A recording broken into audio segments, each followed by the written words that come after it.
Popeyes is getting so.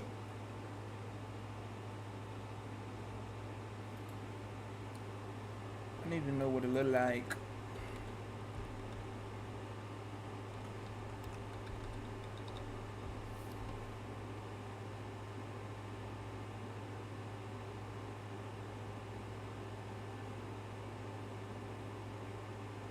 I need to know what it look like.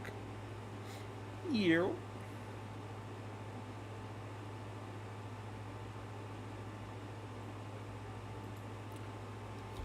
Maybe.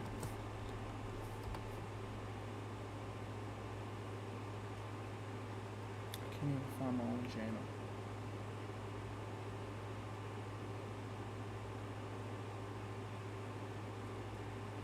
Yeah.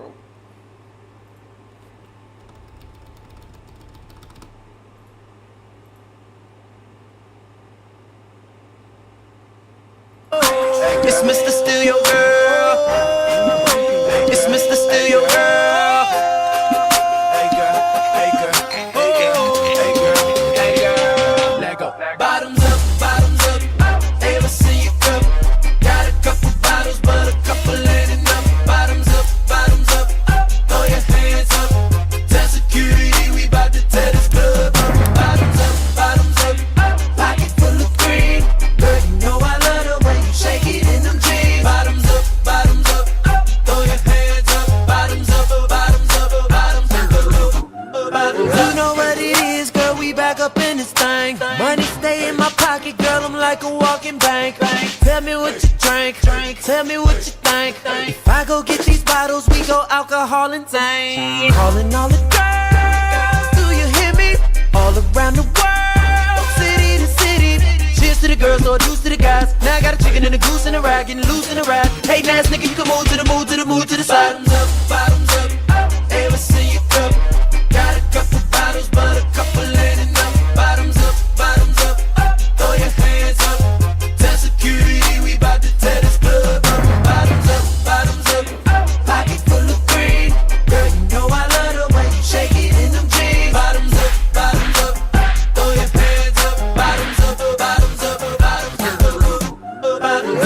My vision's blurred, my words slurred. It's jam-packed, a million girls, and I ain't tryna lead them. We drunk, so let me be your alcohol hero. Calling all the girls, do you hear me? All around the world, city to city. Cheers to the girls, no do. God damn. They sealed this bitch up. They don't even want me to drink it. Ew. Jesus. Oh, I like the apple. Apple smell good. I gotta taste it. I got my ice.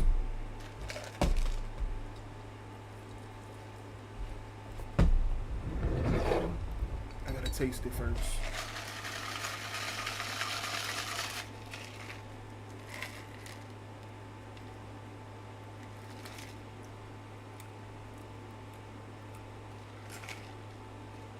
Apple is good. The apple is good.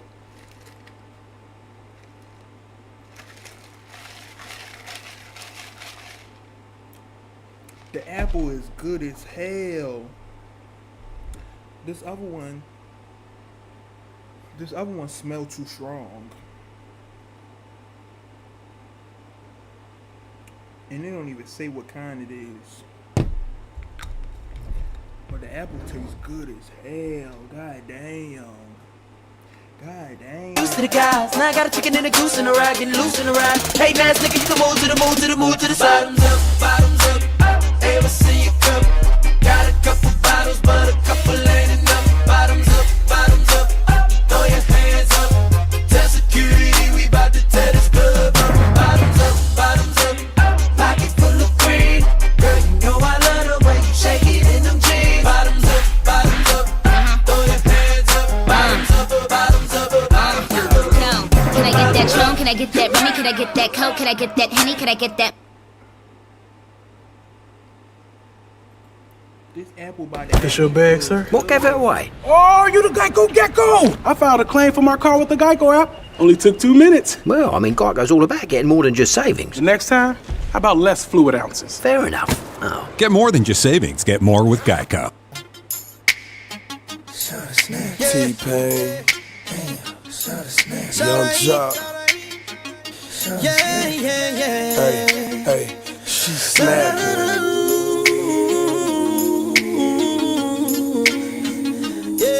Snap your fingers, please stare.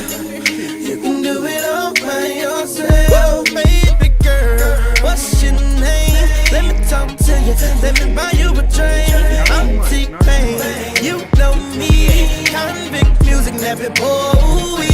I know the club goes at 3. What's the chances of you rolling with me? Back to the crib, show you how I live it. Let's get drunk and forget what we did. I'm buy you a drink. I'ma take you home with me. I got money in the bank. I be in the great Cadillac. We in the bed like we in the bed like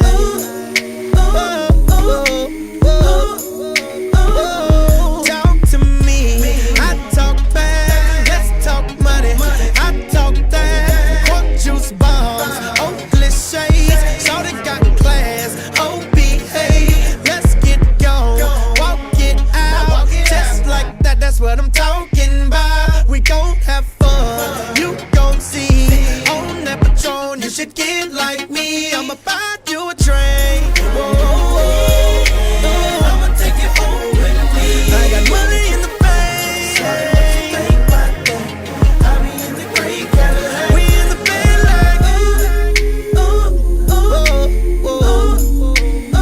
we in the bed like Won't you meet me at the bar? Respect big pimpin'. Tell me how you feel, mama. Tell me what you sippin'. A certified dime piece deserve Louis 1-3. 150 a shot, 3 for you and 3 for me. I'm checking your body language. I love the conversation. And when you lick your lip. What do you mean you need me? You need Jesus. That's the only person you need.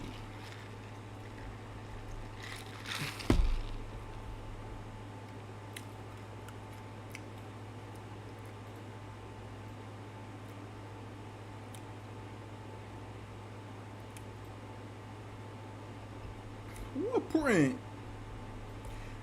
What print?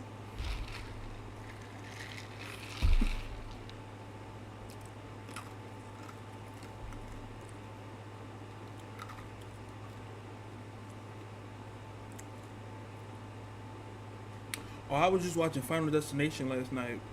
I ain't even finished it. That shit was good though.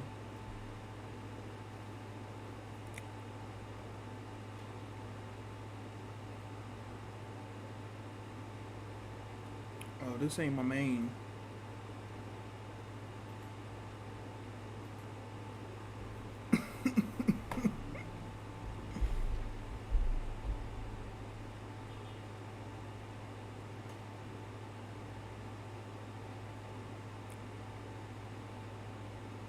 This ain't my main.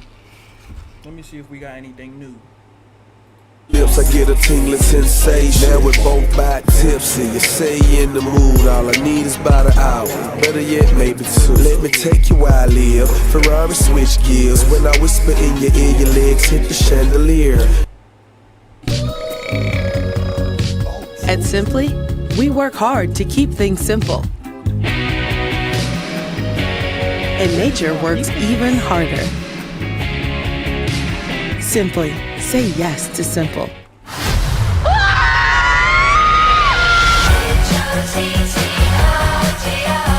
Now. Yo, this is Nappy Boy Radio live with your boy T-Pain. We love rap music. Listen, we got a caller on line 1. Caller, what's your problem? Hello. I'm on the radio with T-Pain. How's it going? It ain't going good. My girl ain't doing the thing she used to do at all.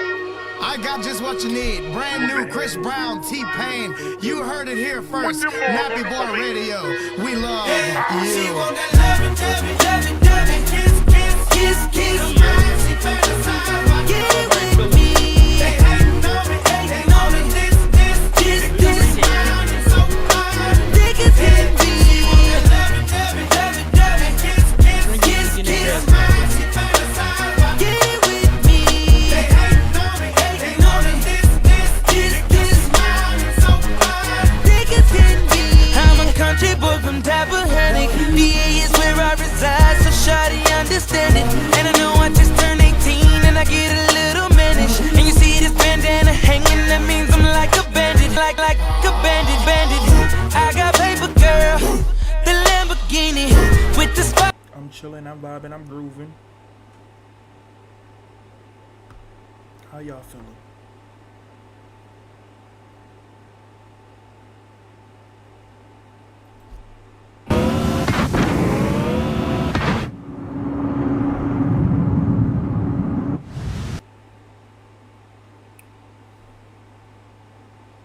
Alrighty, if y'all here, we are going to be reacting to crime videos. If you don't want to see it, you can leave now.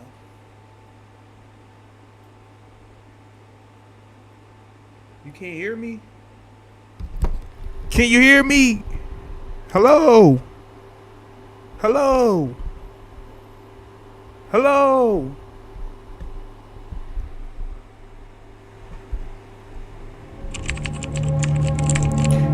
Can you hear me? Can you hear me out there? Have you ever had someone?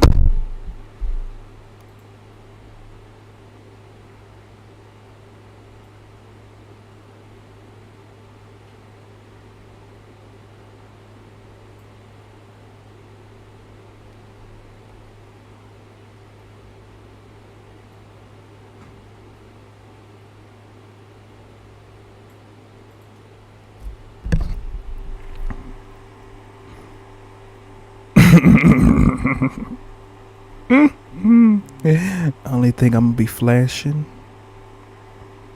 is the middle finger.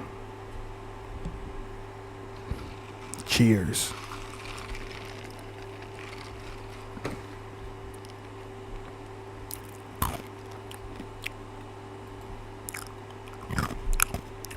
Guys, we're gonna be reacting to this crime video. So if you scared, go to bed.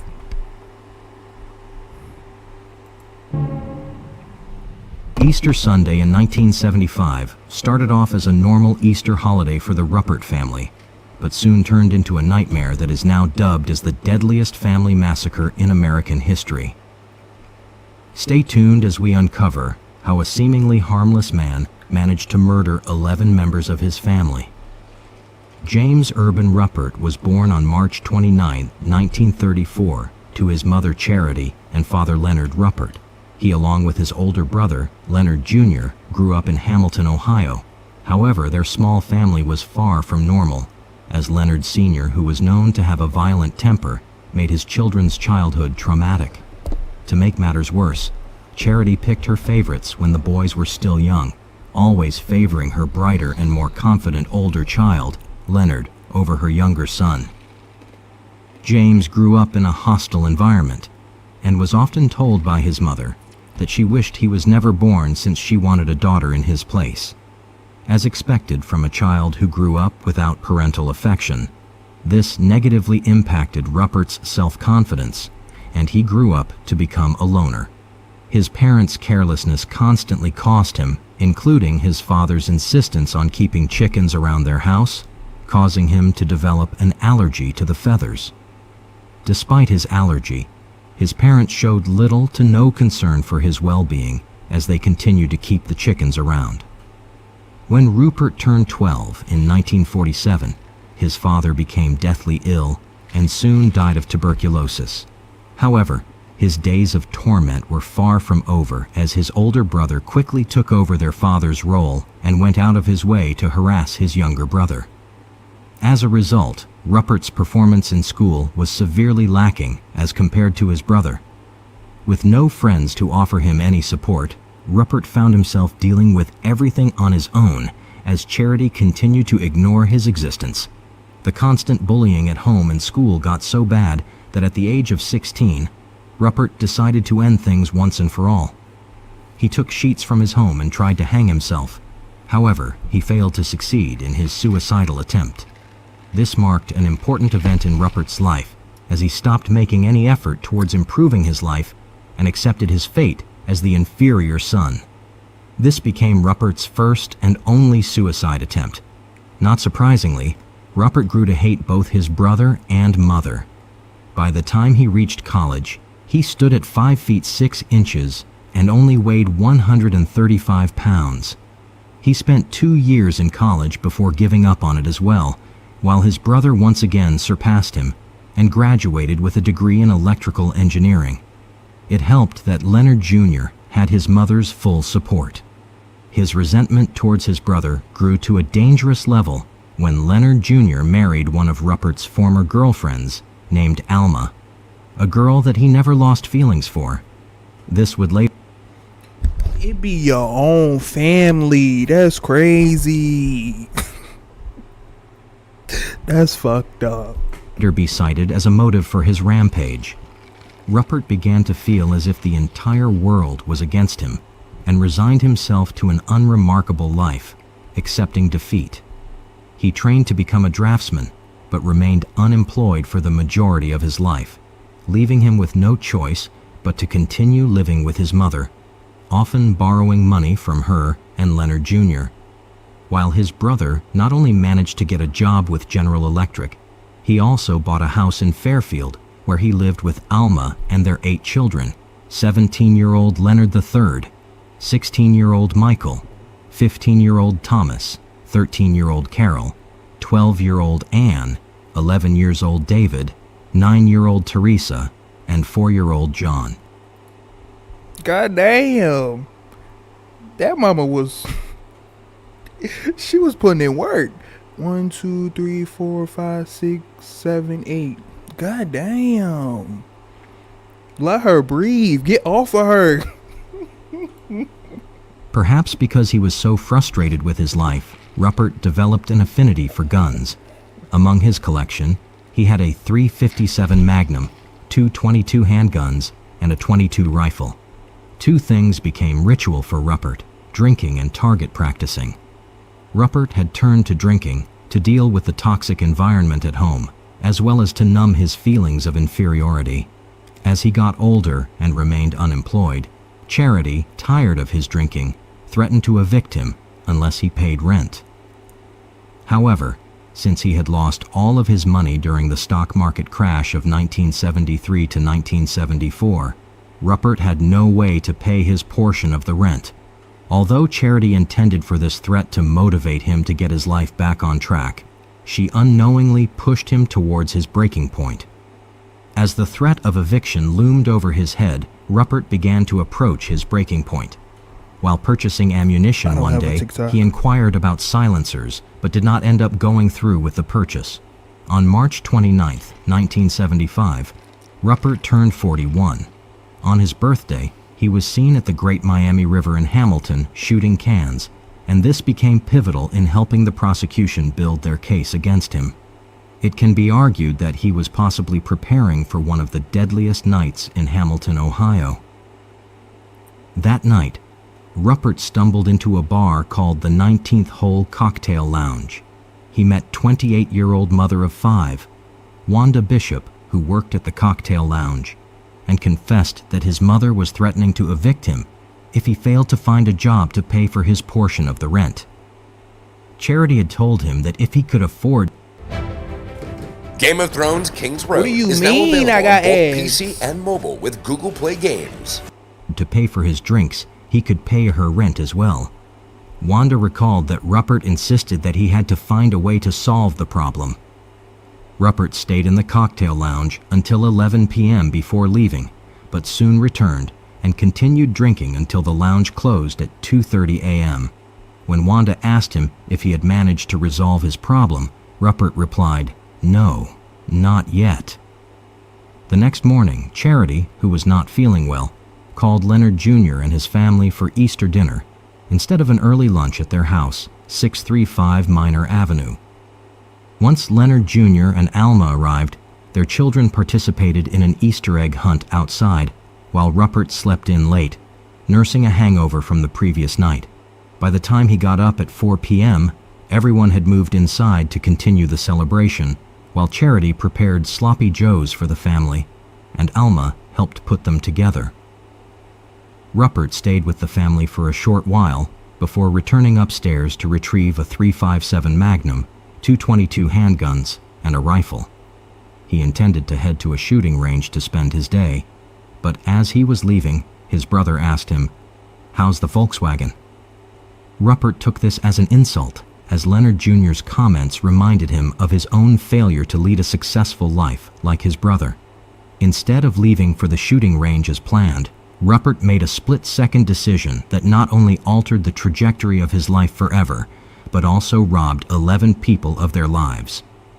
At 6 p.m., Charity, Leonard, Alma, their son David, and daughters Tessa and Carol, who were in the kitchen, became Rupert's first victims as he fired off several shots in rapid succession, hitting all of them in the chest, except for his mother, whom he shot in the head as she jumped at him to try and prevent him from killing anyone else. He then moved to the living room where he shot his niece Anne, Leonard III, Michael, and John. After his initial shots, Rupert went around and shot everyone several more times to make sure that they were dead. After the initial shooting, and if people were moaning and groaning still, he shot them in the head. The entire ordeal took less than 5 minutes, with Rupert only stopping in the middle to reload. All in all, he fired 44 shots, out of which 40 hit the victims.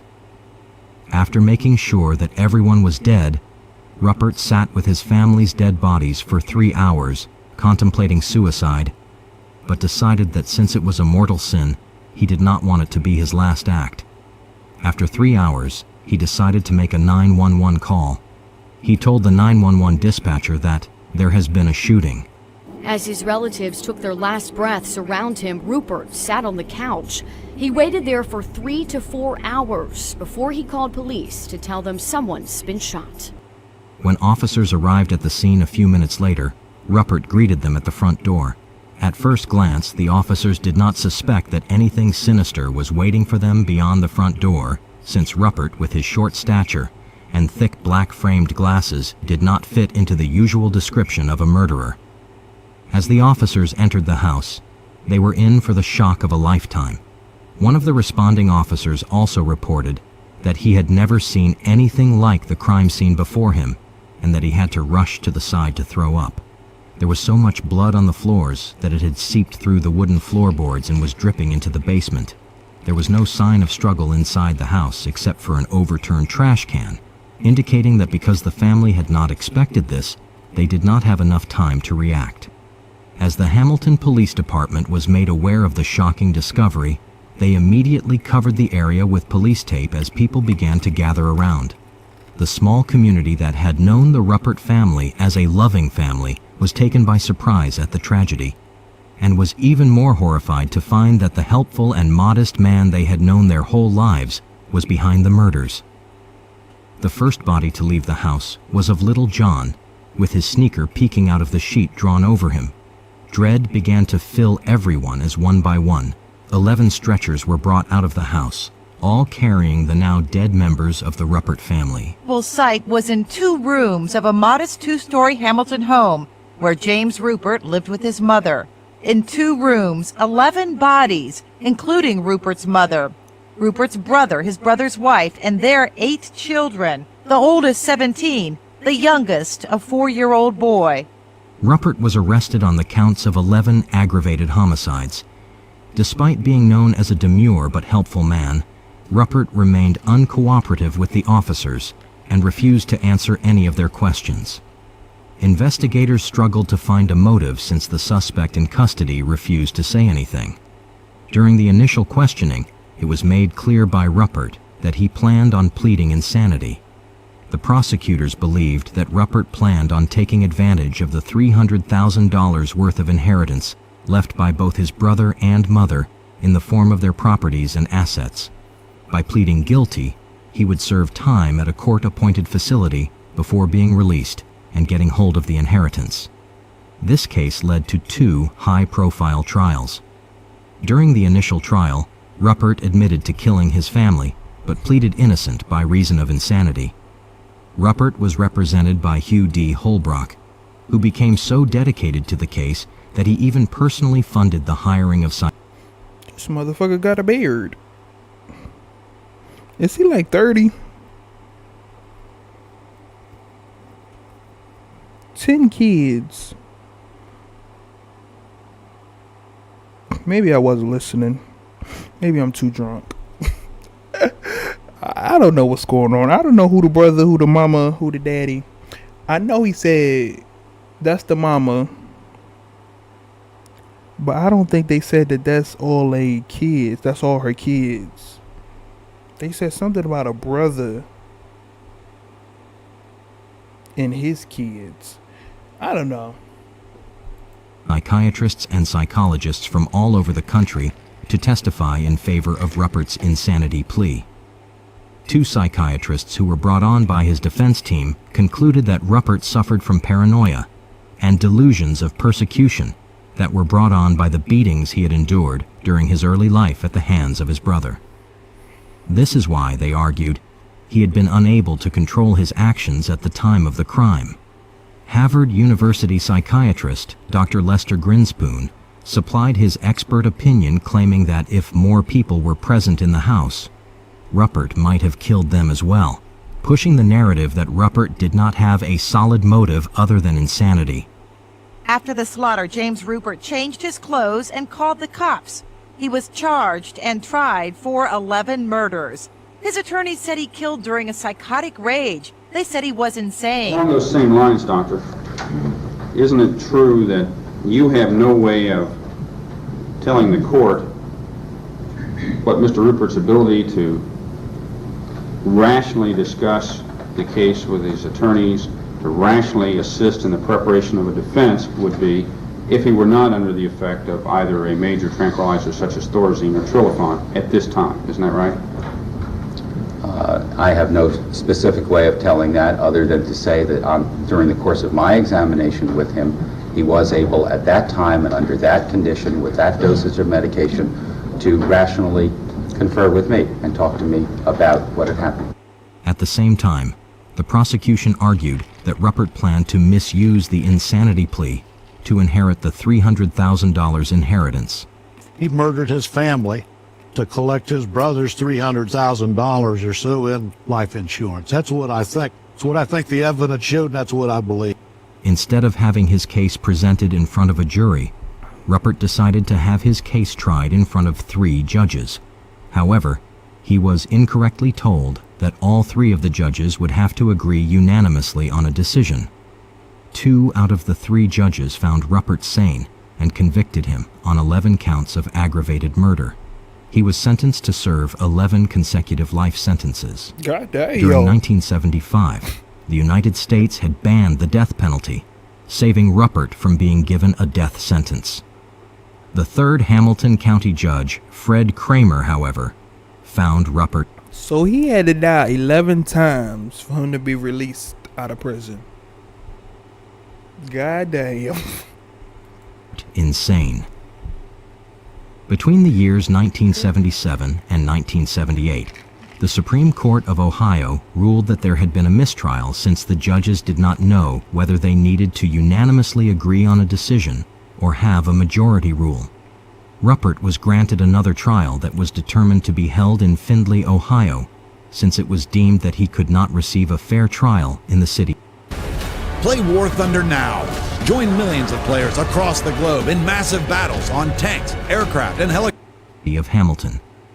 On July the 23rd, 1975, the new trial began where Ruppert and his defense team once again argued for the insanity plea. However, the prosecution led by John Holcomb brought forward 29 witnesses and presented 200 exhibits in court, successfully building a different line of reasoning.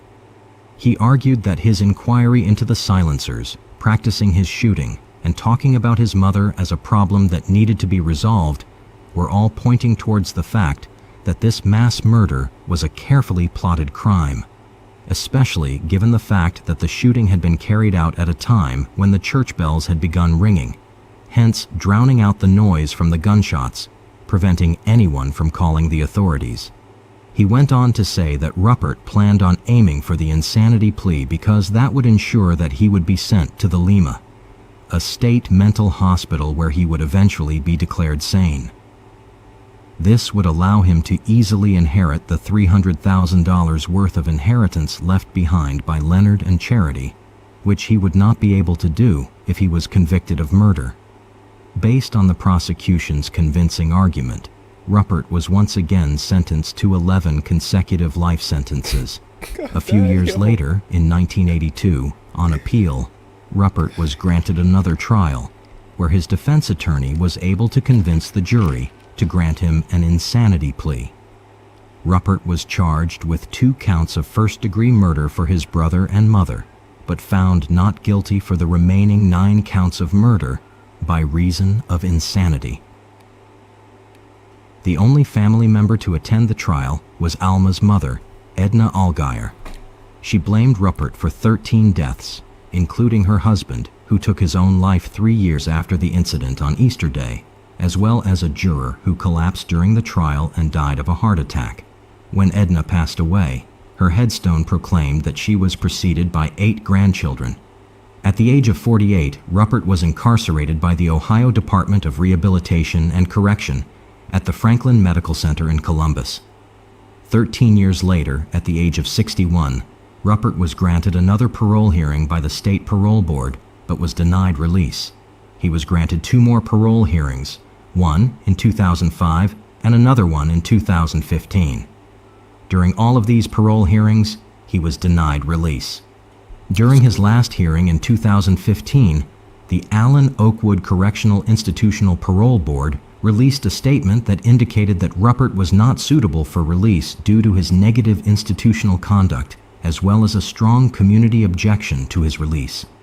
7 years later, Ruppert died at the age of 88 of natural causes, having spent 47 years in prison.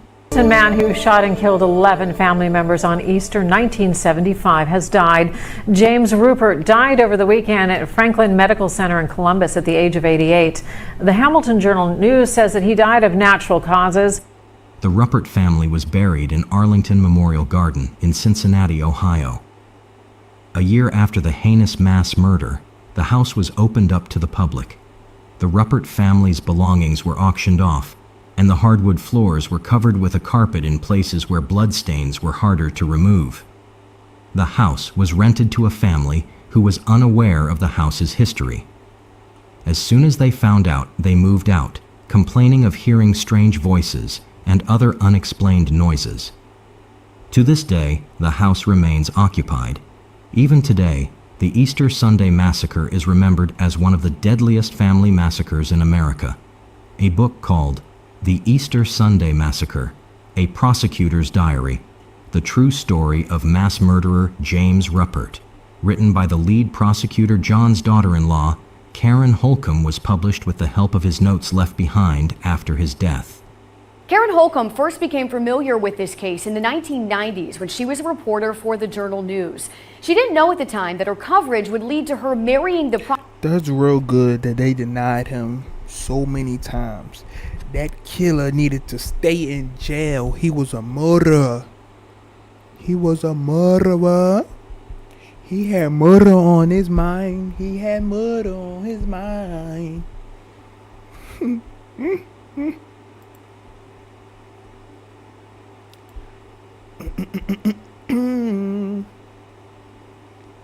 But that's not what I wanted to see. I wanted to see some interrogations. I wanted to see somebody be interrogated. They did. Interrogated. They did.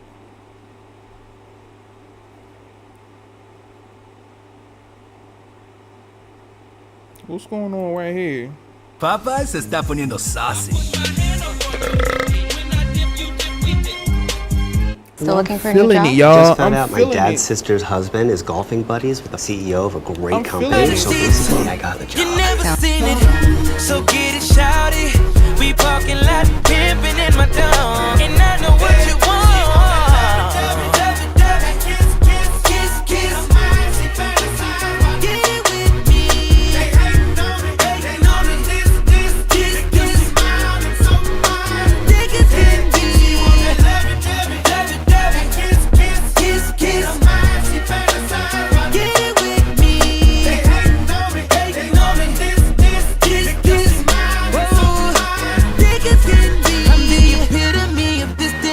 I got the remedy, you feeling me? So why is you hating that my anatomy is bird-like? Yeah, you heard right, girl, I'm the king, so that means I'm blind.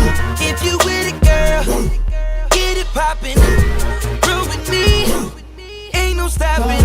So get it shouted, we parking lot, baby, in my dome. I know what you want.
What is you talking about? I'm feeling it. I'm feeling it. If I just go to sleep right here. I ain't gonna go to sleep. Let's watch this video though. This look like action. He got red on already. He look like he about to start problems. Where the hell is the Sam?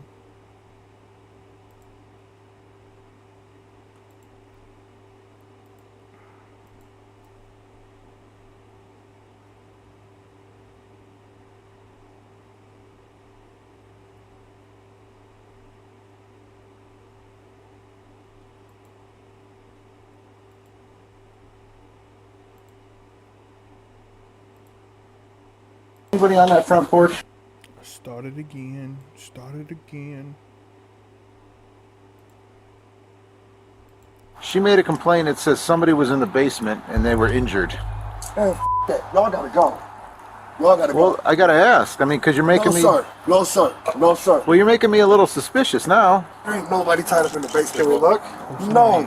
No. But why would a crackhead say that about the you? crackheads, probably because they want more crack, bro. Is anybody on that front porch? No. So what's that noise I keep hearing? That you keep turning the music up on every time I hear something? Somebody in that basement. Oh, Jesus. When police respond to a report of a woman imprisoned in a local residence, they encounter a bizarre homeowner who says their very presence is putting him in danger, but there's no sign of a woman.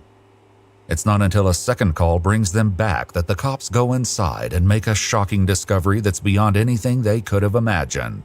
The following report is based on official police records. On the afternoon of May 2, 2023, a woman calls 911 in Cleveland, Ohio, to share a disturbing story she just heard from a frightened stranger. I was just calling because I was at this store, right? And this lady had came out of nowhere and was just like all hysterical and scared and stuff or whatever. I don't know where she went to, but she said that this lady was supposed to be tied up in this basement. Now, I'm only calling because I'm not going to be able to sleep tonight knowing that somebody might be tied up, even if it is a lie or whatever. I kind of believe her because the way she was scared. Like, no, she didn't say anything else. Officers with the Cleveland Police Department arrive at the address moments later. Police!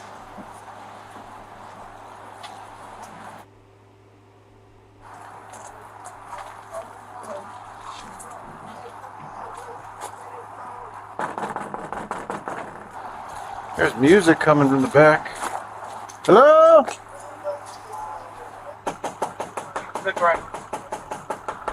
After a full 3 minutes of knocking, the police finally get a response from inside. Bro, y'all can't be here like this. You can't be here like this, bro. I'm just knocking on your door. I understand that, but you making me hot. What does that mean? I'm about to come out.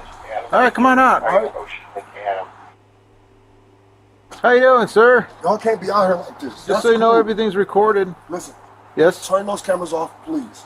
Well, what's going on? Can you please turn the cameras off? You have to give me a reason, and I can. You guys are making my spot hot. I work for you guys, okay? Long story short, I work for you guys. Please get out here. You guys are blowing the spot out. All right? Who do you work for? That's suspicious. I can't tell you that. Why? I cannot tell you that because I'm not allowed to tell you that. Okay, so just understand that. Well, here, go home. We have a call. Here, sir, let me just tell you why we're here, and then we'll leave. It could be nothing. I don't know. I don't know anything about you. All right, I'm just saying, y'all can't be here. Y'all making my spot hot. All right? After pushing the cops to leave, the man finally asks what brought them here to begin with. What was your call about? Did you have a female here earlier that was a white female in a black coat? Hell no, bro. All right. Well, here's the complaint. What's the complaint? She made a complaint. It says somebody was in the basement and they were injured. Man, that. Y'all gotta go. Y'all gotta go. Well, I gotta ask. I mean, because you're making me. No, sir. No, sir. Well, you're making me a little suspicious now. Man, listen. You need to leave. Not only do the police stick around, more of them soon arrive. Oh my God, there's too many people here. Well, it's no big deal, man. Man, it is a big deal. What? I'm trying to tell you guys up. Well, we were told that the lady's tied up in the basement. There ain't nobody tied up in the basement. Can we look? No. Look his ass up. This is suspicious. Is someone tied up down there? No. What's your name, buddy? I can't tell you that, bro. What do you mean you can't tell me that? I'm trying to tell you I'm a confidential informant. That's all I have to say. You guys are bugging right now. You guys are No, that's not all you have to say. Who told you that? I can't say nothing else. Please. Well, if there's someone tied up in the basement, we got There's a problem. nobody in the basement. I just So why can't I look? Why do you? Because all that stuff that went on in the past with those three girls, man, we got to take this seriously. What and three look into girls? it. What three girls? Gina. They're coming straight in. He's suspicious. I've got. He real suspicious. I don't know them. Somebody in there You makes know what I'm sense. saying? Listen, though? If we don't take this seriously, I'm about there's to give something you going my. on. I'm about to give you my social security number. Oh, yeah. Here you go. Stop. Please don't That's do all that. right. We're not going in without you. Yeah, you can't do that. Tell him please not to do that. While the man appears to believe that his status as a confidential informant puts him above suspicion, the police don't share that view. Detective Smith, please, go. Which please. Smith? Detective Smith. The one in. 2nd District. Okay, that's how you know I'm not. Okay, well, I guarantee. His phone number's right here. No, listen, I'm not we'll gonna call play him. with y'all. Listen, we'll Don't call him. Don't. Well, why don't wouldn't I call here. him? Don't Listen, call him will here. you stop talking for a moment? I can't, bro. My life is on the line. Who's on the line? All you had to do was talk to us. You're the one who came outside. Y'all don't know what's going on, baby boy. That's all I'm saying. Listen, I got once drug again- dealers and everything that drive past here, and I got 5 cars out here. All right. Y'all about to get me killed out this. Well, why are you acting this way? You understand why I'm acting this way, dude? No. If we have to call Detective Smith and say, hey, do you think this guy would have a girl tied up in his basement? He's gonna say no. Is he? 100%, bro. I just He's left. willing to risk his career for all that? You think I'm Oh my gosh, you're gonna take a crackhead's word over Detective Smith's word, right? I haven't spoken to Detective Smith. Well, you're gonna talk to him. He's gonna let you know what's going on. I was down there for an hour with him yesterday. Okay. I just left my probation officer. But why would somebody say that? Crackheads. But why would a crackhead say that about you? They're crackheads, but probably because they want more crack, bro. Do you have crack? No, I'm not gonna. Why would I say that? Why would you ask me that on camera? I don't know. Why would you do that to me? I know I don't have no crack. It's my job. Well, why would the crackhead be here then? Why would the crackhead be there? And the most confidential informants don't come screaming out the back door, I'm a confidential informant, do they? Despite the suspicious circumstances, the police sergeant lets the man, Delonte Edmund Geiger, go back inside his home while the other cops contemplate what they've heard. Have you ever, actually dealt with a confidential informant? Yeah. And every time they're up to no good and they're confident, that's what they do. That's how they act? Yeah, that's how they act. So, I don't know what's up. My only fear is there's somebody really in the basement. I actually think he's freaking out like that because he's... Up to no good. Yeah. He's gonna let us in. He's real sketchy. He said need another guy, but you're coming to him and tell him you're on probation. It's a training thing. And then these guys will wait by the back door in case you scream for help.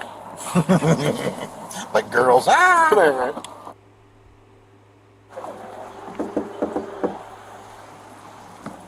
Loud music playing, so you can hear the screams. If it's a joke, it's one that will become much less funny before this day is through.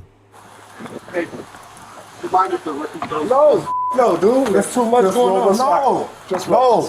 All right, stand outside. Leave this crack though in case you scream. Nobody about to do nothing to y'all, dude. You got guns on You can't. No, Seriously, No, just crack. Just in case you scream for No, bro. They're not coming in. Oh, You have my word. Unless you start screaming. With that, the police go into the residence, and as the sergeant checks the basement, his backup waits upstairs with Delonte. I got PTSD. All right. I've been stabbed 7 times, shot twice. Well, have we done any of that to you? No. It's just I'm trying to change my life and work with the police, and I just don't do that every day. You feel me? What's going on? Is this somebody in his basement? Turn that down for a minute. There we go. Actually, turn it off until we leave and then you do what you want. That way I can hear everybody. Hey, police! It's me. All right, so what? Is someone just pissed off at you or something? I'm trying to tell you, bro. Put the gloves for these. Never come back here again. Okay? All right. You want to lie back? What happened to your hand? What is it? Listen. I got scratched. Like what? Yeah. I'm about to walk to the store right behind you guys. Okay. Hey, nothing down there. See you, bro.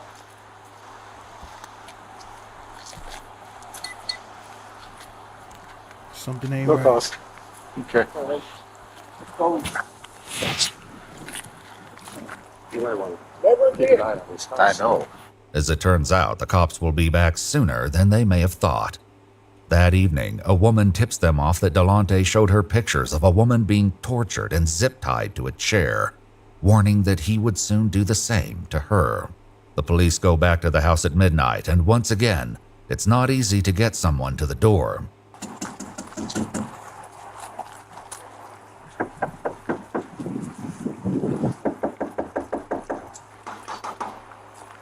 Hey, Sergeant Everton, good police. Yes. All right, so I appreciate this. There's a lot of police. Yeah, you know my nerves, but this shit. What's up, bro? How y'all doing? Same people? You know, I'm in the overtime now. I need y'all to come through the back door, okay? Yeah, you do. Is that cool? Yeah. You sure? Yeah. That's sure. Sorry for not letting you in earlier, bro. Sorry for my attitude, okay? It's all good. Give me 5 seconds. Meet me at the back door. All y'all. The police head around the house to meet with Delonte, but as one officer stays behind, he hears some loud movements coming from within. Oh,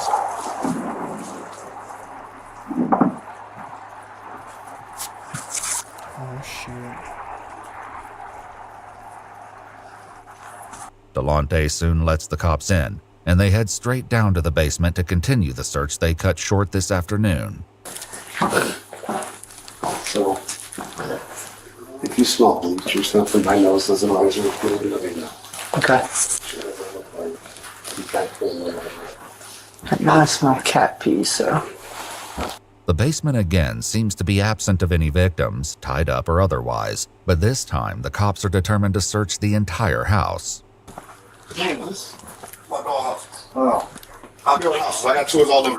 Y'all got some tours all over here.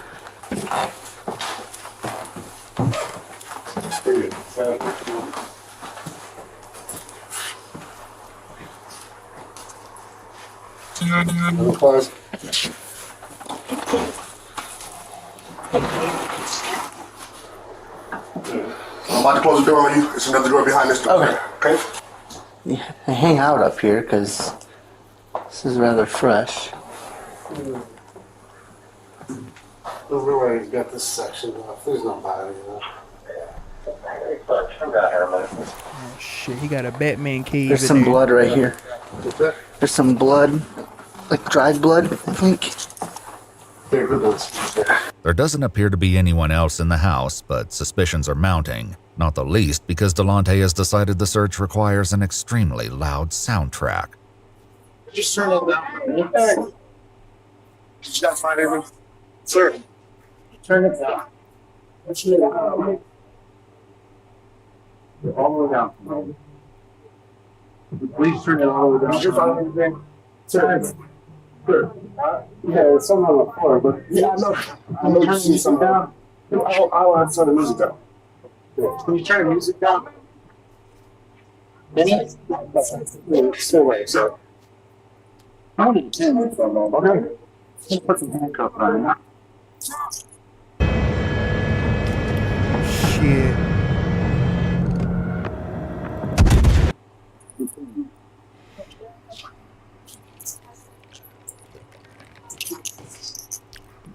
No, turn the music on. With the newfound silence, the police turn to Delonte, determined to finally get to the bottom of this runaround. But even on a day filled with rumors, strange claims, and unsettling tips, none of them are prepared for what comes next. Is anybody on that front porch? No. So what's that noise I keep hearing? That you keep turning the music up on every time I hear something. Is anybody on there? I heard him dragging something out when we went from the front to the back, too, just so you know. Is anybody in that front room? Because I heard voices or movement or noise. Yeah. Who's out there?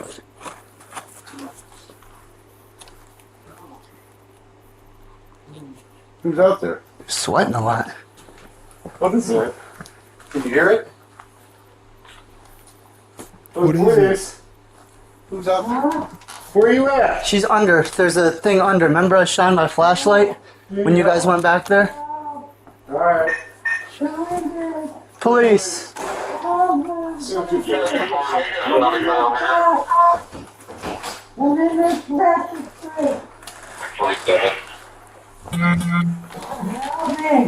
Alright. Yeah, I heard him sliding something under there when he went from the front to the back. Where are you at? Where you at, man?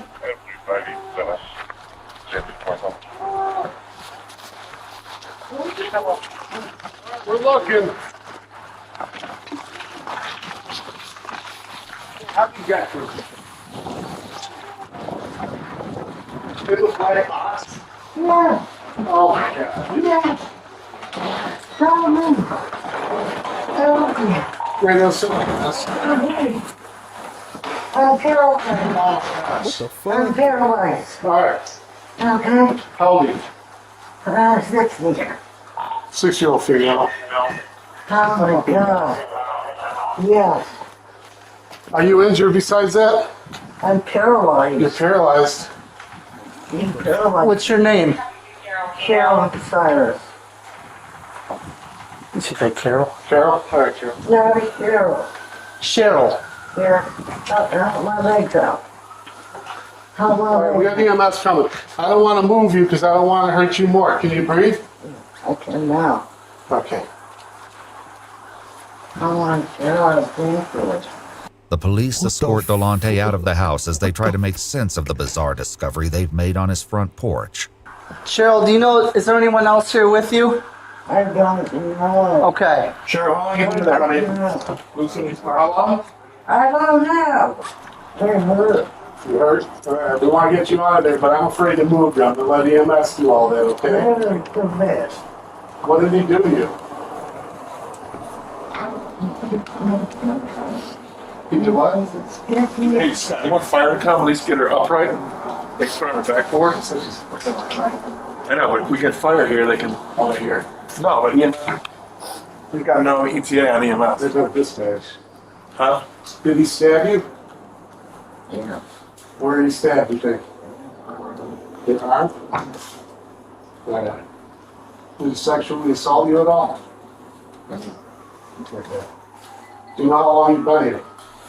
No. Is it just one day? No. Okay.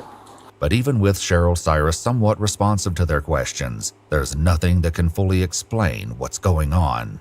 What's the story here? Dude, there's a lot. I don't even know where to begin. This might not be the only victim, but we just searched the house and we didn't find anything else. As rescue personnel get Cheryl free of the box and transported to the hospital, police conduct another search of the home. She was supposed to be wearing a pink hoodie with pants. So she had, no, she was completely nude. Oh, Jesus. Cat. Cat scared the hell out of me.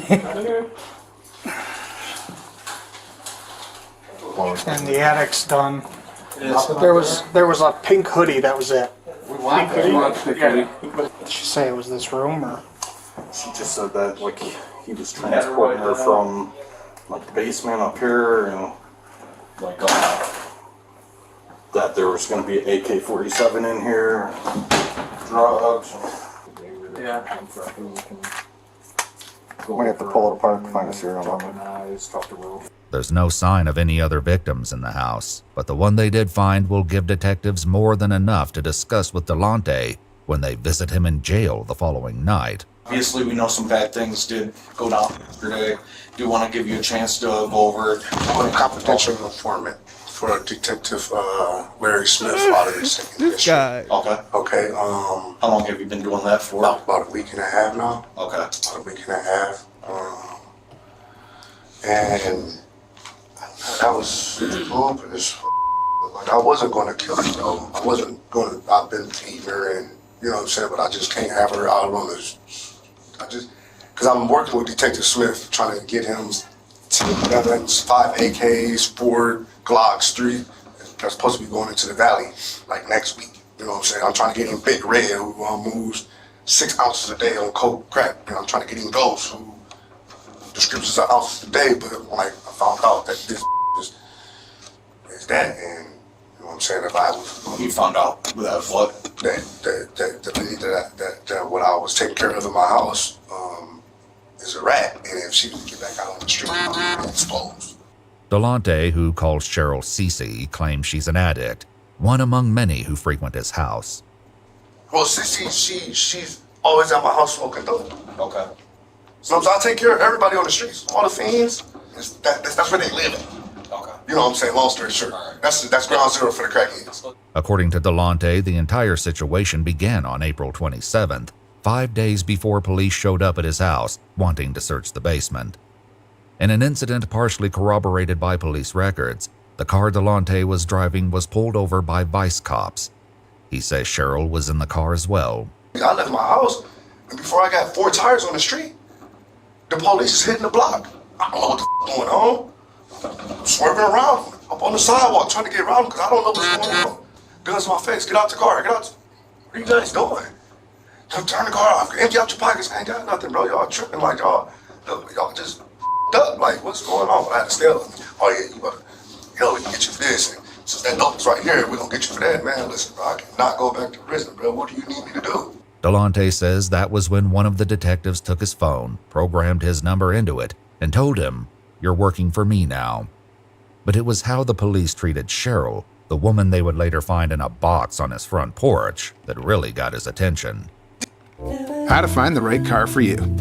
Go to cars.com. Look at the car you like. Detective told her, thank you. Bye. Okay. Detective Smith said, thank you, bye. Keep on walking. Listen to the detectives, and we all got out the car. The detectives like, you can go. Thank you. Okay. You ain't even get searched. It's crap about $200 worth of dope in the car and skill, and you didn't even get searched. He concluded that Cheryl had set up the traffic stop and would now know that he'd been turned into a confidential informant for the police. The next time Cheryl came over to his house, he decided he couldn't let her leave. I feel like my life is in danger, bro. People have tried to kill me 3 times already. You feel me? I've been shot in my I don't need my underarm, blood, all type of weird. It's crazy. I felt like I was gonna die if I didn't hold her for like 2 days and tell her, like, let her know what was going on. I beat her up, I fed her, showered her, all type of weird made sure she ate. But I just could not let her go back on the streets and tell everybody that I was working for y'all. Like, everything that went through, like the time where you and Cece were together, like what happened during those days?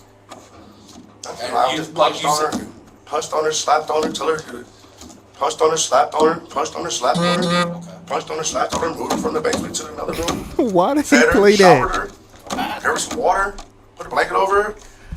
I'm just telling you the truth, bro. No, that's fine. But I was no. Okay. Is that what you about to ask me? No, I was about to ask me. No, like, were you giving her drugs and stuff like that? Why would I give her my drugs? Why the would I do that? I didn't know. Hell no. All right. So at any point, was she asking to leave, different things like that? She has nowhere to go. Okay. She has nowhere to go. All she was just asking was why. Stop, I won't do it again. I'll never tell, Blas, please. I'll never tell. I know I deserve this, but I'll never tell. Like, that's a code in the streets.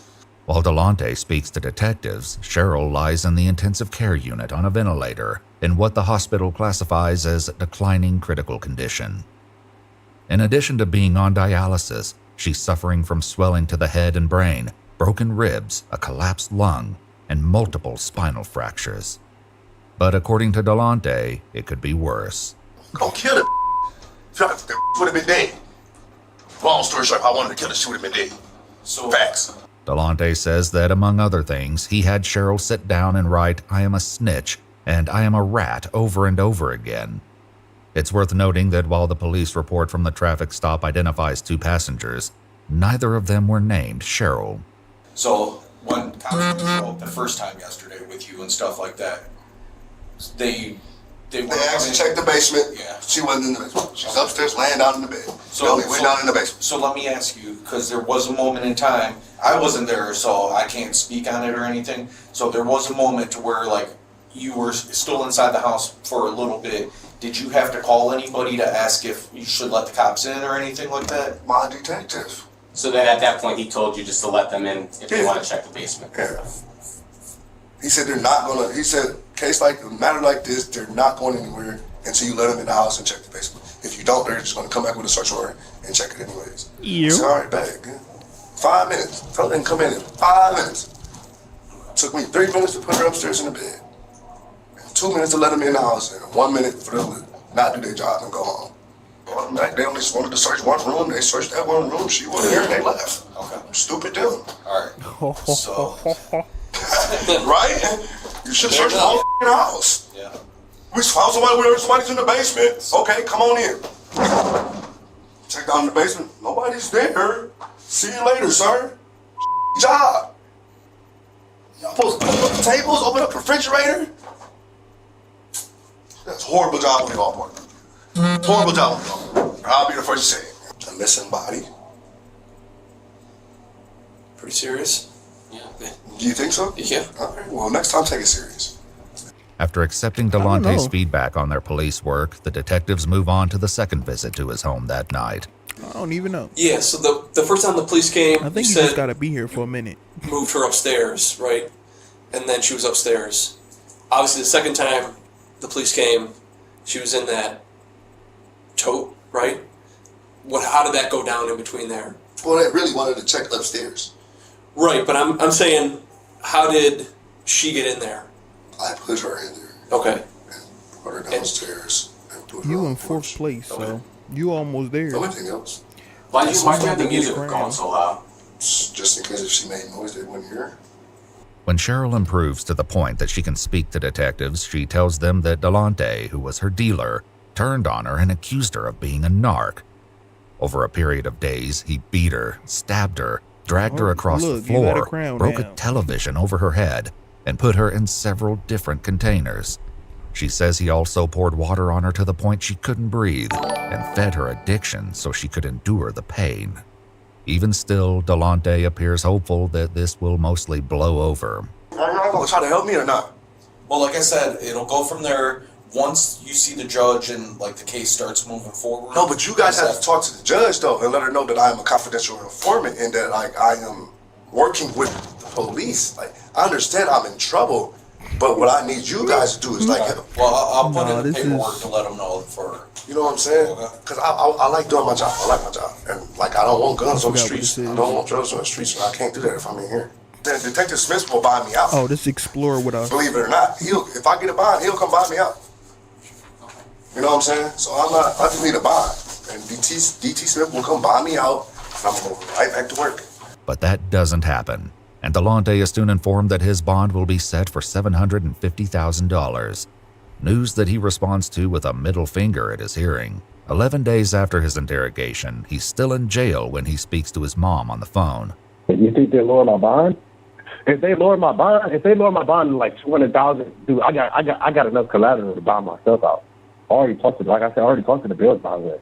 He said just bring me my collateral, bring me my dump truck, bring him my trailer, my tools, and I saw where I had to put one of my businesses in, and I'm out. That's what he said. He said they got to lower your bond. We just got to see tomorrow when you go to court. The worst outcome that comes out of this to you is might be 5 years in a asylum. But things turn out a bit differently. At a court hearing 6 months later, Cheryl Cyrus recounted the horrors inflicted upon her and told the judge that she remained 98% paralyzed and dependent on others for her basic needs. Delonte Edmund Geiger pled guilty to 1 count of felonious assault, 1 count of kidnapping, 1 count of possessing a weapon under disability, and 1 count of tampering with evidence. In November 2023, the judge said, "I've never seen an offense like this in my time on the bench," and sentenced Edmund Geiger to 16 to 20 years in prison with an expected release date of April 2039. He's currently incarcerated at the Trumbull Correctional Institution. If you'd like to see select new videos early and help us keep uncovering case files that rarely come... God damn, 2049. I'm gonna be 49 years old. God damn. Yeah, people be so stupid. They be saying all types of stuff on a phone call.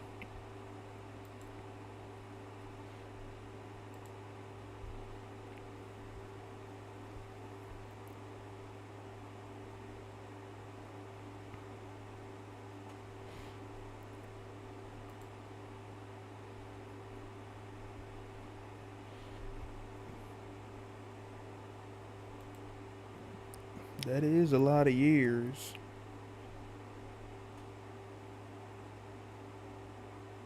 Let me see if what is called GPS.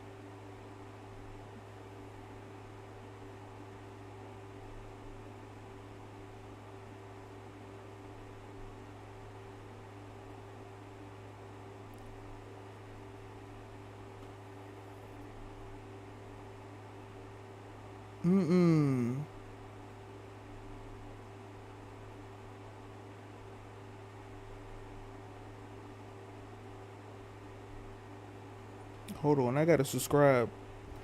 What is it called? Is it JCP?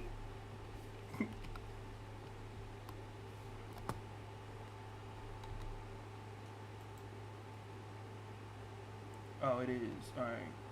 I gotta subscribe to them real quick. No, I didn't see Drewski.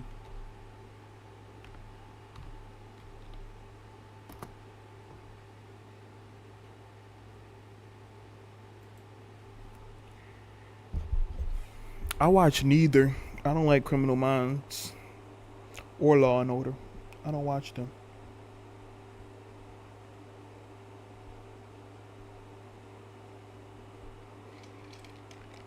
But if I had to pick, Criminal Minds.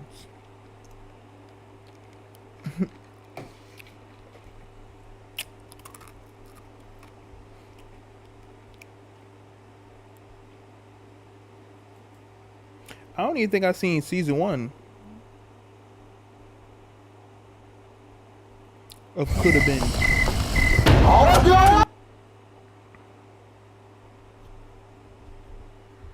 Hold on, I need something to eat. There's too much drinking for me.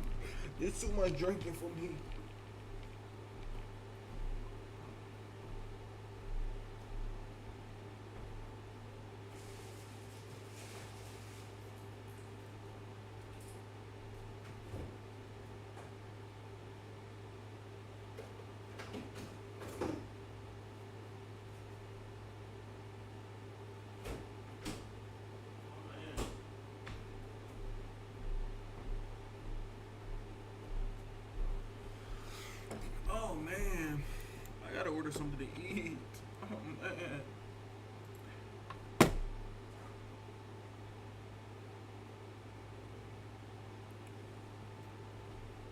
What should I get to eat?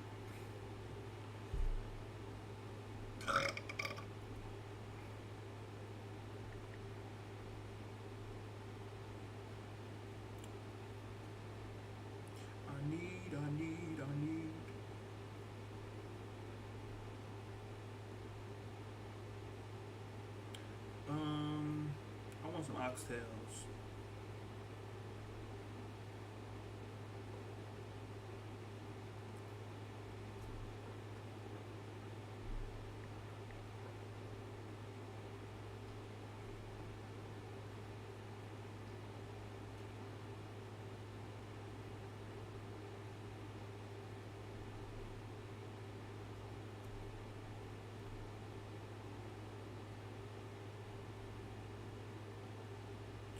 $24 for oxtail cheesesteak. They crazy.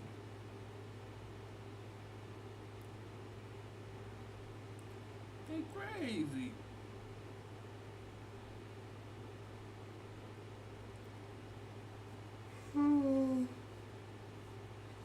Some Chinese food I just had some rice. Some shrimp fried rice earlier.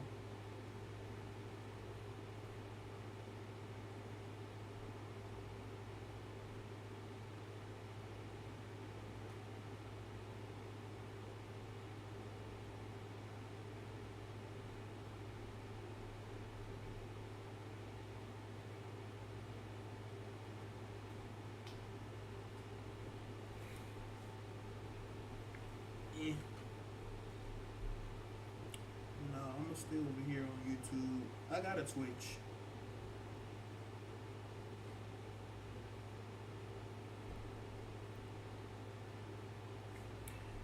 I be streaming on Twitch. Only when I'm playing Fortnite though.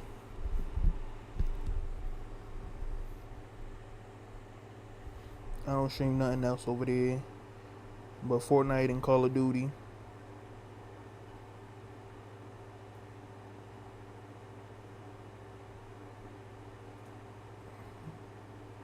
Is what fat?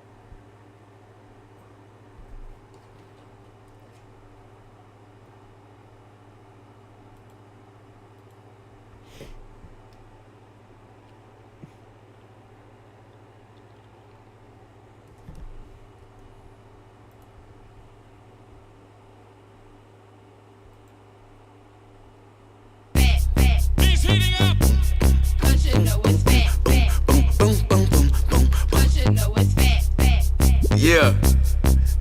Say boom, boom, boom, boom, boom, boom, boom, boom. Yeah, I can't even lie, I be running. I be trying to get out of there, baby. A freak, she gon' look in my eye when she gon' look in my eye when she coming. It's hard for me to not use my hands when it jiggle. I'm the baby, I'm trying to be the man in the middle. Bend it over, let me see if you can dance on the pickle. She say she can't wait to get her hands on the nigga. Yeah, fat with a P. What it look like from the back, I won't see. She got a slim body when she poke it out there, that's still fat to me, I'm tripping. If that ass jump in the ocean, I'm swimming. If that ass go up in the air, then I'm flying. And if that ass moving like that and you skinny, then it's still a fat ass to me, girl, I ain't lying. I'm telling the truth when I speak. How I get like that, girl, what you do, what you eat. What your mama look like, let me see her.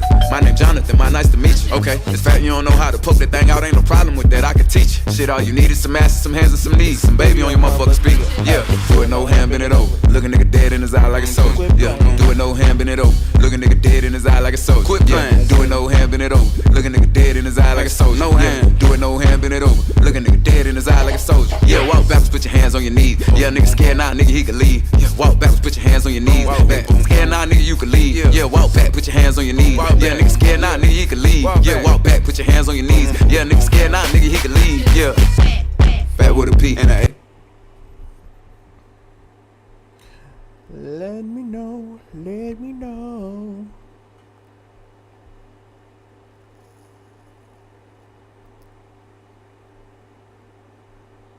Did I order from them already?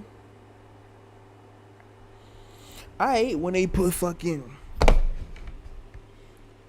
ribeye in my goddamn cheesesteak. I hate that type of meat. I hate it.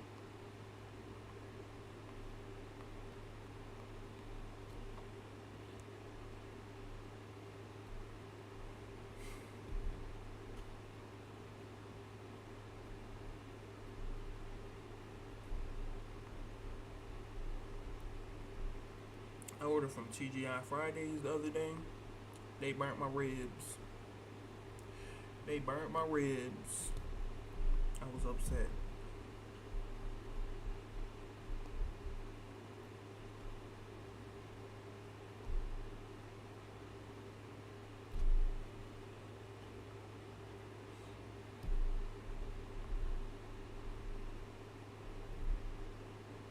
Everything is bringing me back to McDonald's.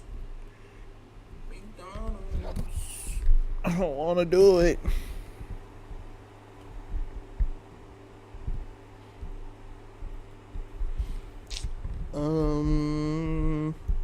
I might get McDonald's. Everything else ain't look like I want it. I'm feeling a Big Mac.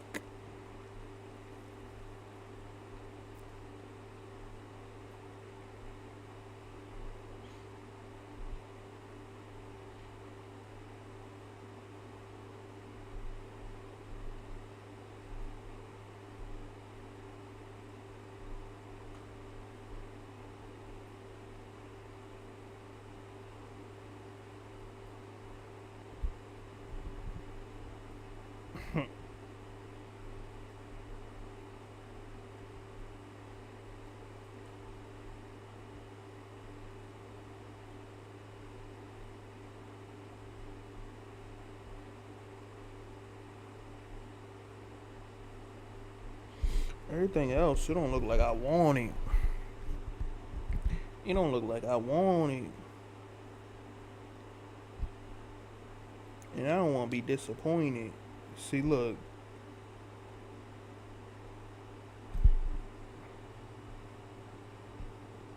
They got...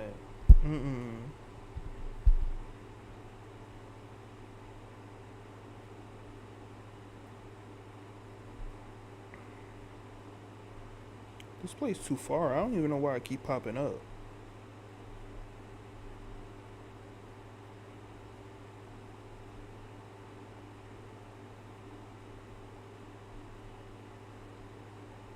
Calamari. I don't even want nobody to come this far. Where is this at?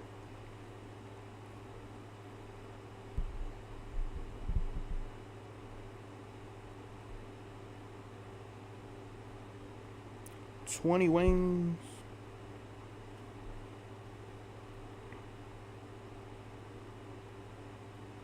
What type of wings did I get? Garlic Parmesan.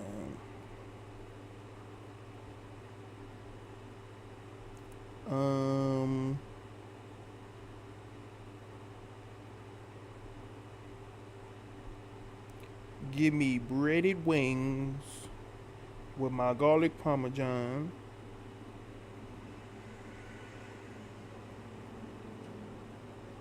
The hell?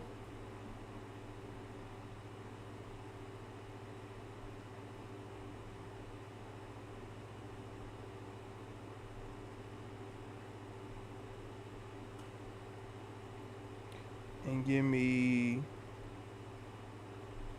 the regular fries.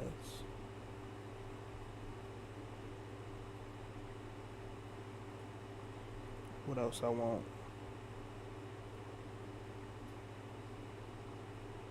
I might get the calamari too.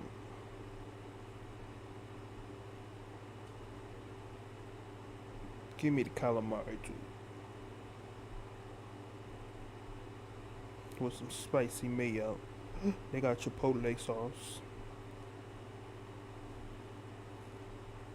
Can I get both?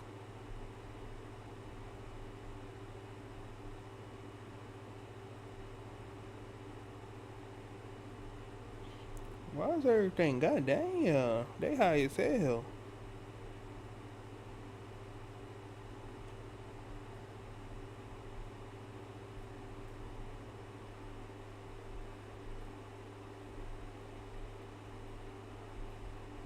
I want some Alfredo, but everybody don't make Alfredo good. Cajun mac and cheese. They mac and cheese do be Cajun. They do make that shit spicy.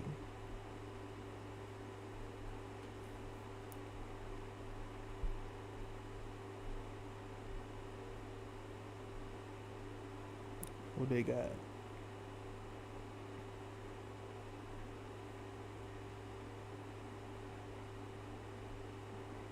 What's this?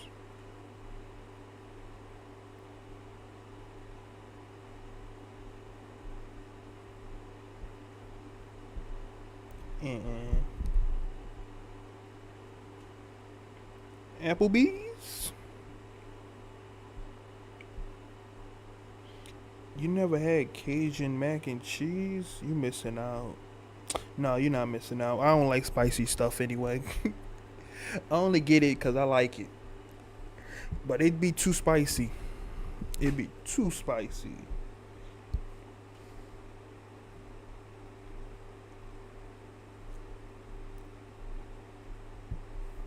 I don't even like spicy stuff.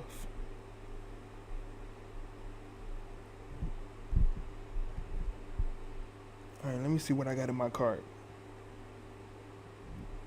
Okay.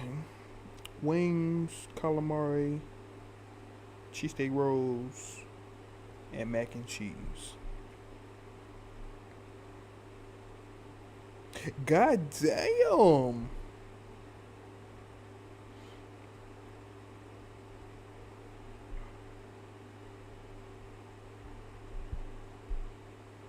I'm from the East Coast. God damn.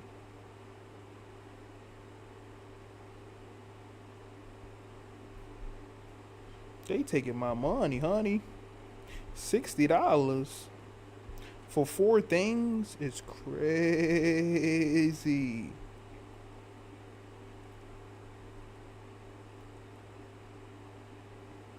And how I get a $10 discount, but the taxes add up to $12? Uber just be scamming. They be scamming. The calamari was only $15. It was only $15.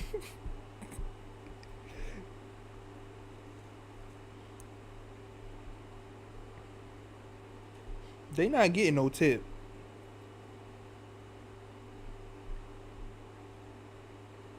Cause my shit is $60. They not getting a tip.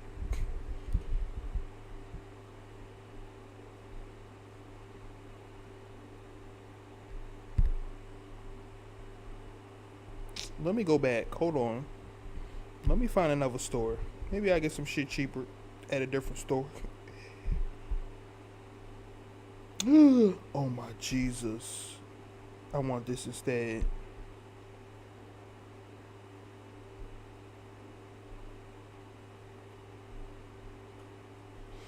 They not get they. Let me see. I think I got they slaughters.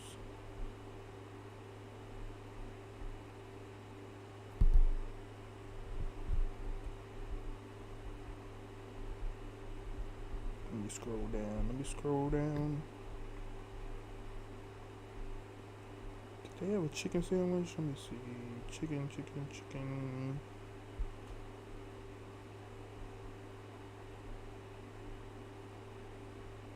They don't have a chicken sandwich. Where did I order that from?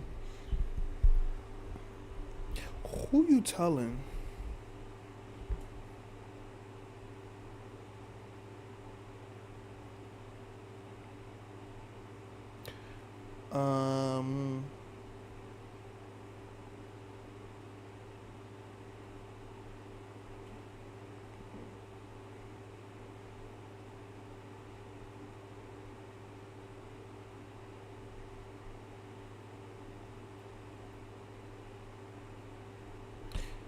The last message hurting my brain.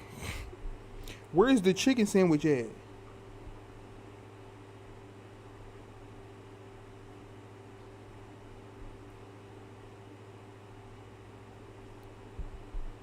I don't think I ordered from Chili's.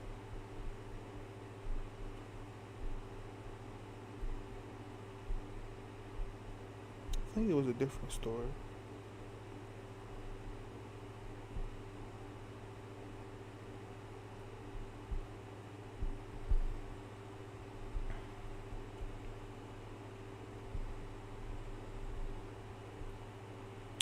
I know what it was.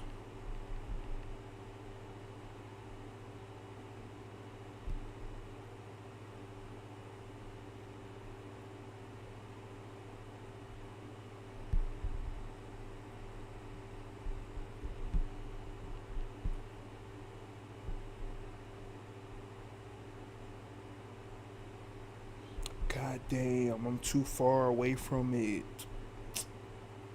Ain't that a bitch?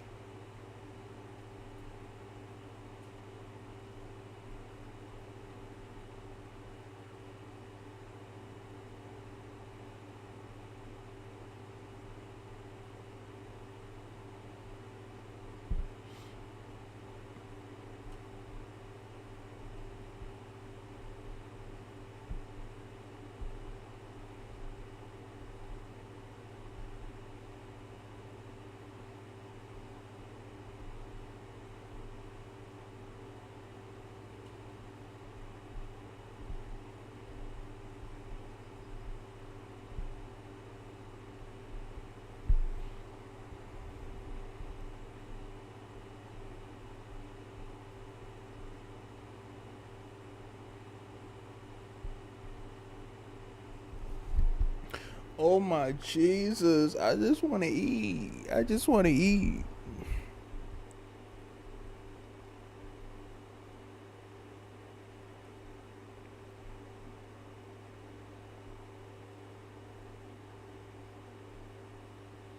Ooh, lobster mac and cheese. What is this?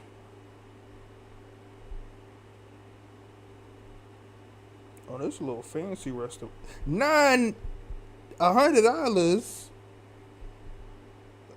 Oh, they crazy.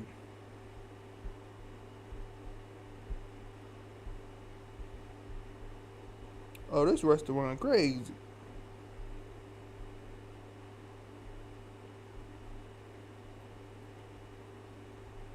Oh, let's get off of that.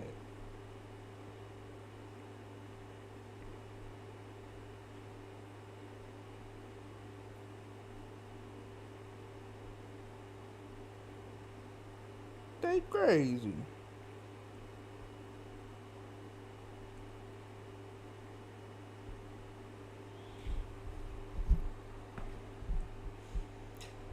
Oh Lord.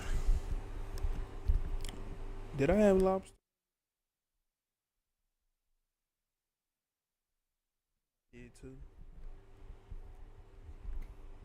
At a restaurant. Well, I paid $300 for the bill, but the bill was $1,000. but my portion was 300. Even though I ain't even get shit.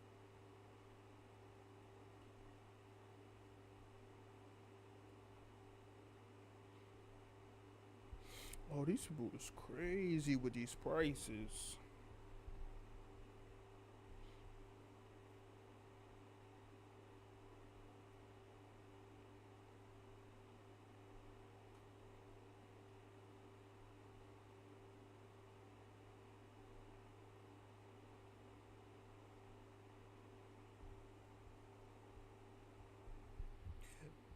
Uber everywhere. Uber Eats. I should look at DoorDash. Maybe they got better options up there. Let me see. Cause Uber keeps showing me locations of my last location. They not showing me what's in my area right now.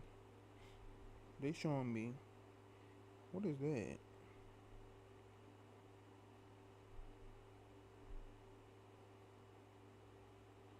The fuck?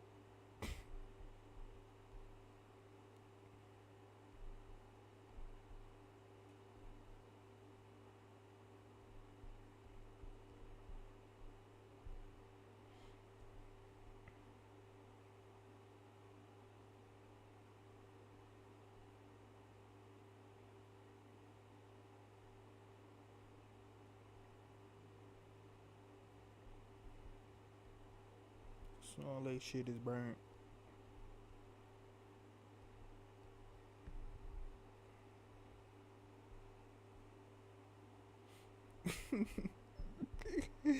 Uber Eats for the rich people.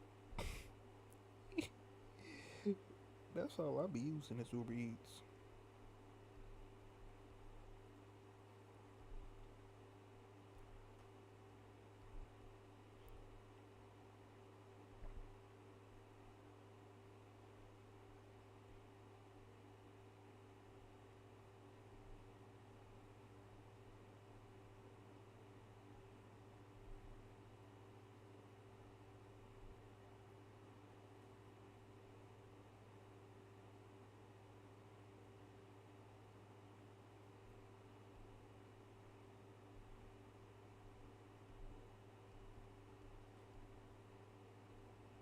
No.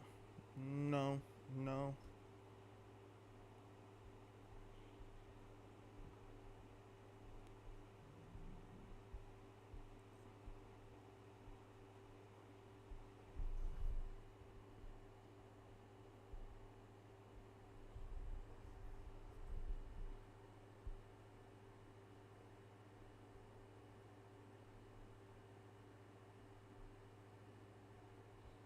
Oh my Jesus. I'm about to get some Indian food.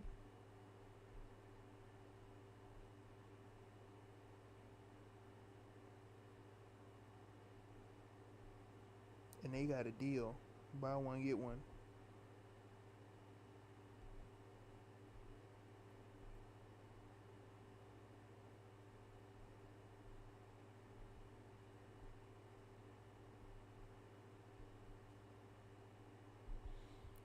I ain't in the mood. I'm too drunk to be trying food right now. I just need to get what I need to get and get out of there.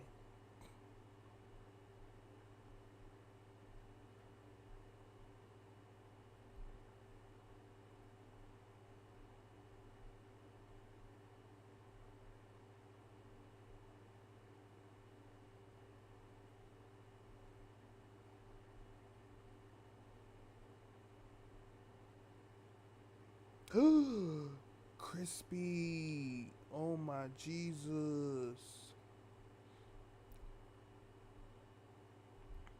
Oh my Jesus. Ain't this something right here? Oh my lordy, I done found something I want to eat.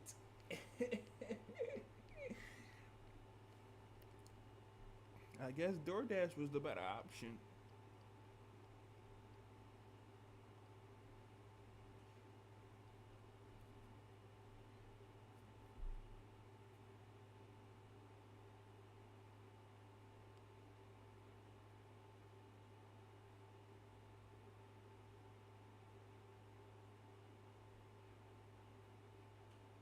What do they mean a whole wing?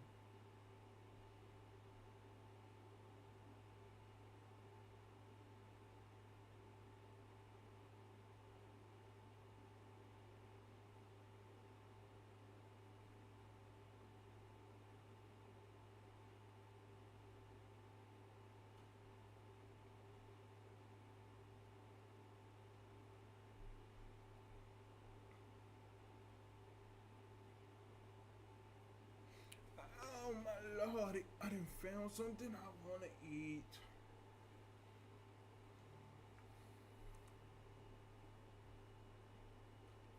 Alright, let me see.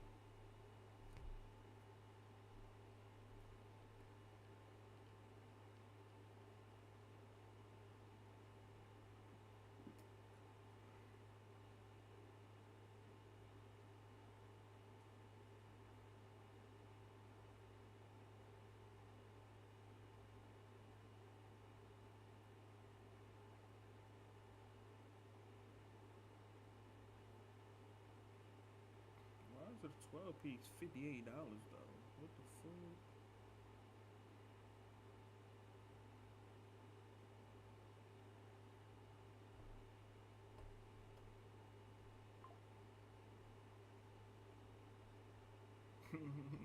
Look how Uber Eats calling me back. They're like, you sure you don't want to order on us?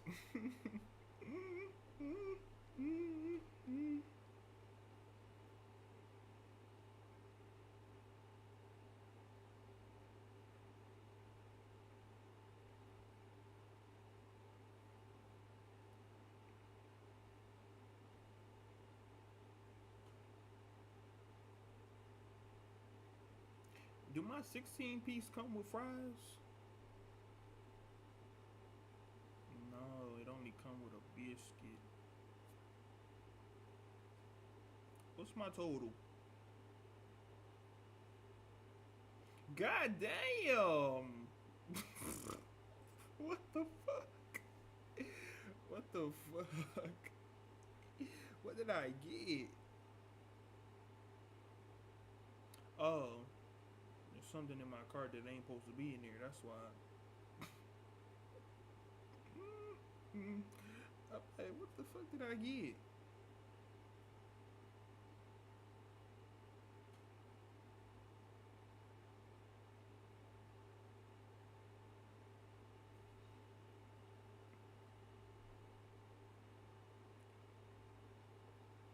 Why the hold on. Cause why y'all putting a $12 tip on there? What the hell wrong with y'all?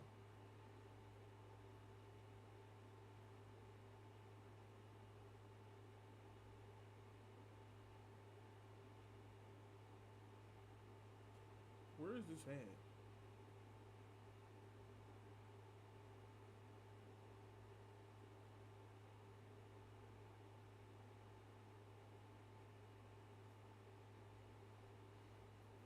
Cause clearly this shit is too far.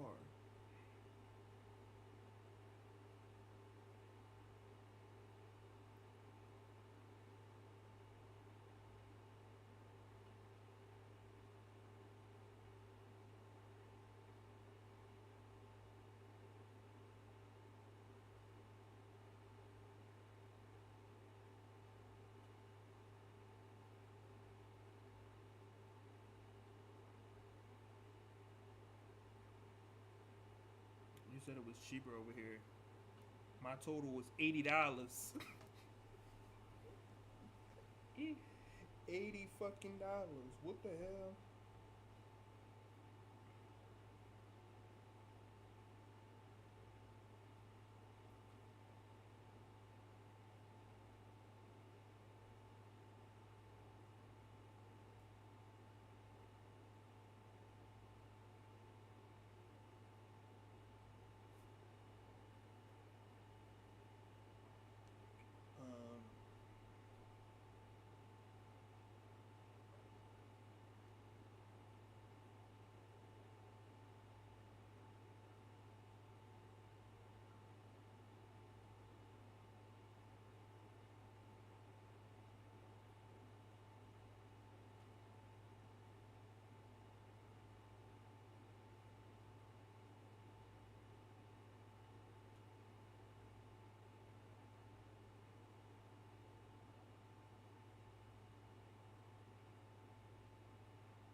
want they shrimp, but at the same time, I'm not spending that. I'm not doing that.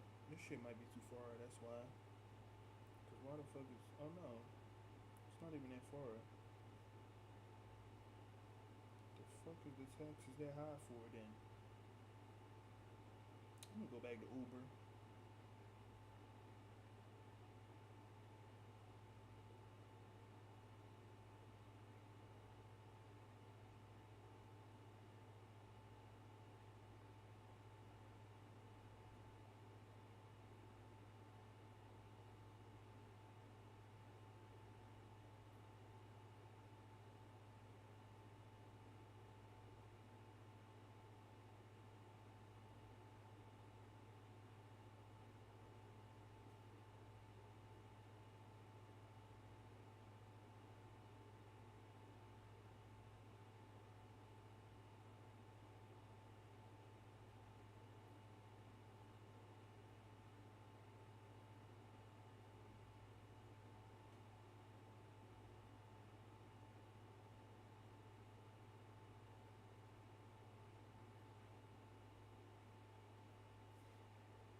Oh, my Uber is cheaper.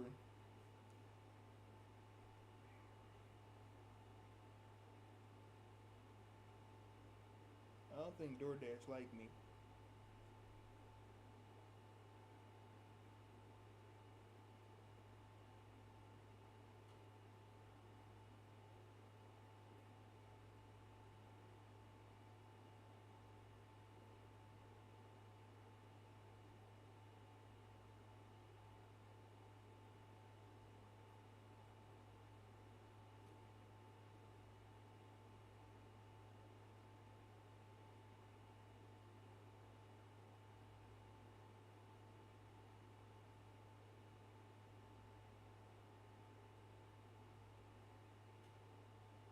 Look, $40. Same thing I just ordered on DoorDash came up to $60. What's on you, DoorDash?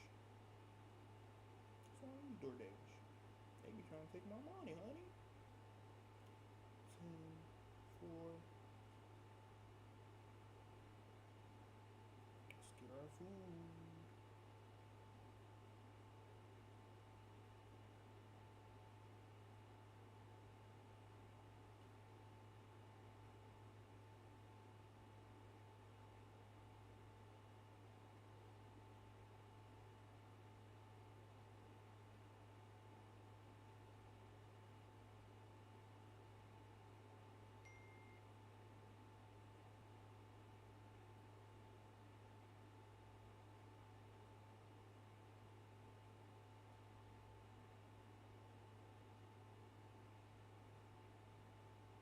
What's wrong with my Wi-Fi?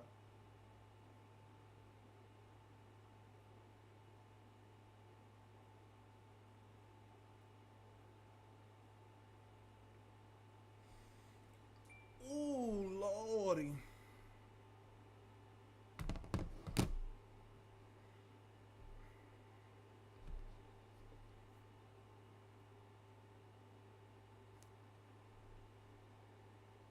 Okay, guys, I'm gonna take a nap. I'm gonna take a nap till my food get here. See you later.